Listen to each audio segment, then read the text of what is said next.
Today, we are going to talk about excuses and how I've been using the excuse of the sun, rather the heat that comes from the sun, to not go on my walks while my daughter is at soccer practice. But today is cool. It's like 60 degrees, I think. I don't know. I got shorts on. I'm not sweating. We're going for a walk. So join me for a walk and talk. Also, I don't think I've taken this camera out on this specific trail. So this is going to be exciting to see if the footage is actually stable, because it's a gimbal. It's supposed to stabilize the footage, right? So again, I've been using the excuse of the sun to not walk because I didn't feel like being sweaty, but I know walking not only helps my mental, but also gives me some exercise, some much needed exercise now that I'm not running around an office building trying to help people with their computers. So why is it that we allow excuses to stop us from progressing towards our goals? I have a few thoughts on the matter and a few things that we can actually do to escape that excuse-ridden hell that we created for ourselves and start moving towards our goals. So the first thing I think we need to do is be honest with ourselves when it comes to the excuses that we come up with to stop us from doing whatever it is we're supposed to be doing to move towards our goals. For example, let's say that I was going to record a video and for some reason this thing was dead. This thing didn't have any juice in it. I would use that as an excuse. Yeah, I could charge it probably relatively fast, but I would use that as an excuse to, you know what, I guess I'm not recording today. I guess the universe doesn't want me to record today. And we all know that's bullshit. Oh, it's getting dark over here. There's like total tree coverage. You can't even see the sun right there. Hold on.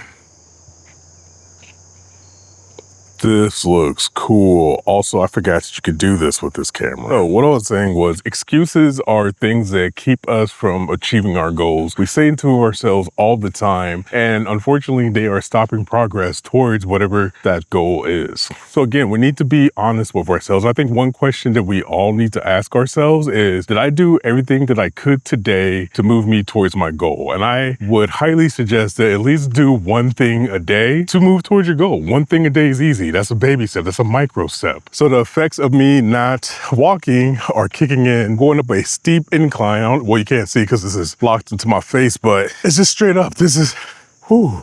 Nah, but we got this. Oh, it's just like one more curve and then we're good. And then we can get back to a path that's just straight and narrow. Just look at that.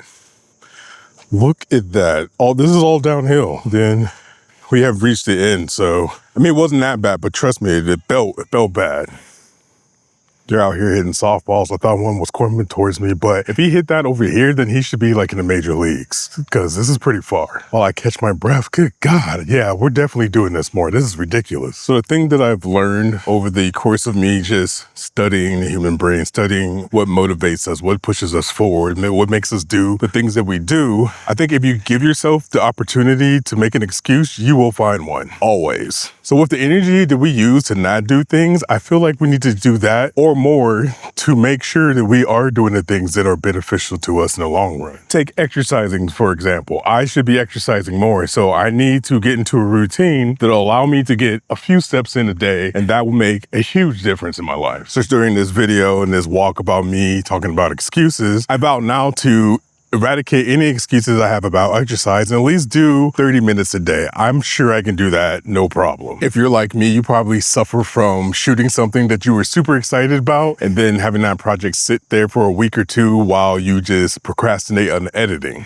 I've gotten better about it over the years, but I need to step up my game in that department as well. So what I think I am going to do, and I'm gonna start with this video, I'm gonna shoot the video, and then I'm gonna give myself 2 days, maybe 3 days, let me think about it. 2 feels right. 2 days to do everything I need to do to that video so I can go ahead and upload it to YouTube and share it with the world. There's no point in me shooting all this content, saying all this dope shit, and not editing it so people can actually see it. That's dumb on my part. But I think by giving myself a deadline, and I think 2 days is more than enough time to get this done. I've done harder things in my life, so I know I can make this happen. So that's the plan. Shoot a video, give myself 2 days to get it up, move on to the next one. And we'll see how this little experiment goes, because I also have a problem with shooting too much content and just having it sit there as well. So maybe we shoot one project and we don't shoot anything else until we get it done, unless we're shooting a series of shorts that I can edit in one day.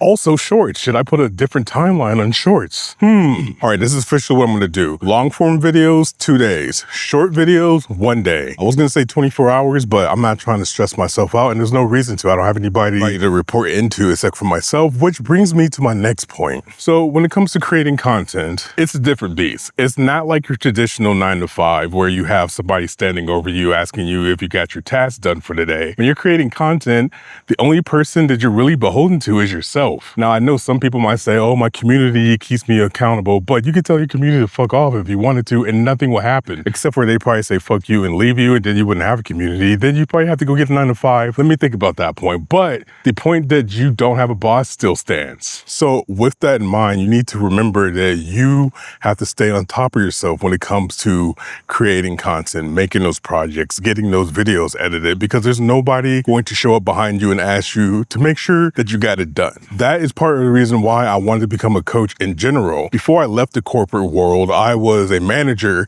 and I was really looking forward to teaching these people how to be better employees, better human beings, like lifting the load off them. And I thought I was going to get that opportunity, but I found out quickly that doesn't make sense in the world of corps. They definitely looked at the plan that I had and wanted to implement and said, yo, there's too many like meditations, there's too many mindfulness. Like I really wanted to make IT way less stressful, and it's easy to do, but so one reason one might get a coach is so they can have somebody to help them stay accountable while they learn how to do it for themselves. It took me way too long, but you know, everything